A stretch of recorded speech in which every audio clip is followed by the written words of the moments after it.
We will now recognize Mr. Massa for 5 minutes to give an opening statement.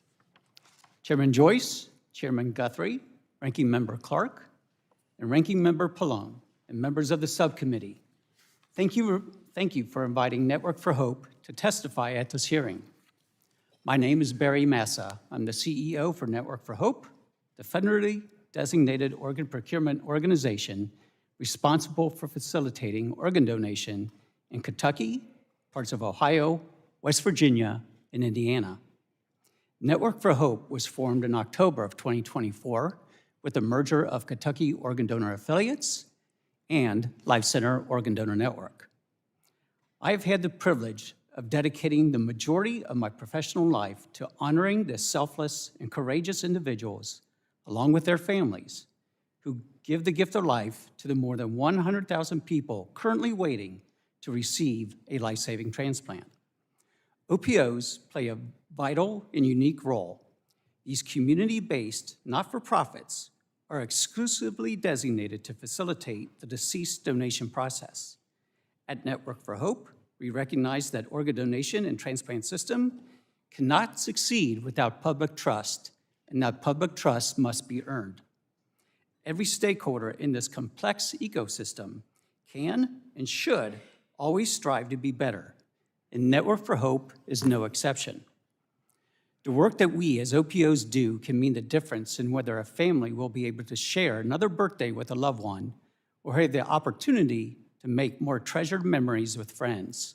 None of this is lost on us. It is what drives us. There are a few points I want to make abundantly clear. OPOs do not provide health care. OPOs do not participate in the decision to withdraw life-sustaining care. OPOs are not involved nor have any say in the declaration of a patient's death.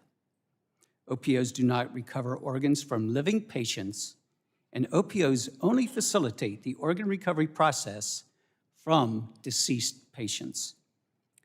Since first receiving the March 2025 HRSA report just a few days ago, thanks to the actions taken by this committee, it is clear that the report's allegations and contents are serious and alarming.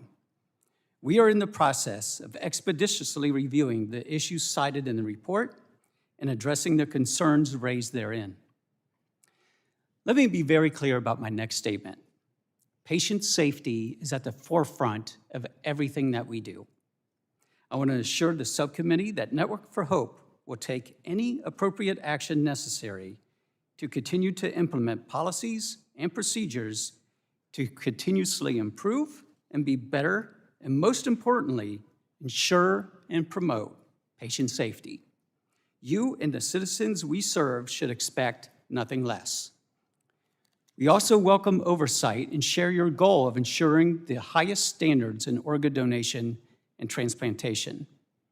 I'd like to introduce and recognize two individuals joining us today who have been personally impacted by organ donation. Sitting just behind me is Miss Adria Johnson, a mother, organ donation advocate, and the CEO of Metro United Way in Louisville, Kentucky. Her son, KJ, became a DCD donor at the age of 29. His selfless choice directly saved 3 lives. His heart went to a man in his 30s, and 2 mothers each received one of KJ's kidneys. Also with us today is Miss Shannon Atkins, also of Louisville, Kentucky.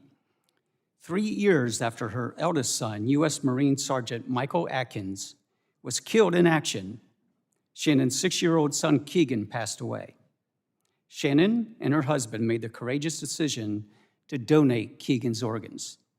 As an organ donor, Keegan saved the lives of 4 children and 1 adult. Andrea and Shannon have both turned unimaginable loss into miracles for others and their families, and continue to advocate for organ donation, and we are deeply grateful for their support.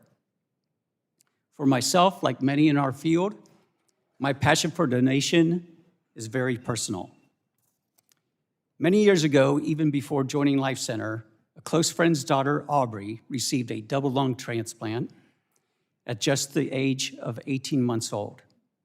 Aubrey lived for another 18 months before unexpectedly passing away, and upon her passing, became an eye donor, a cornea donor. The stories like Aubrey's, KJ's, and Keegan's are what has driven me to advocate for all who are on the transplant list and to ensure OPOs, like Network for Hope, can meet the growing need effectively and safely. Again, thank you for the opportunity to be here today.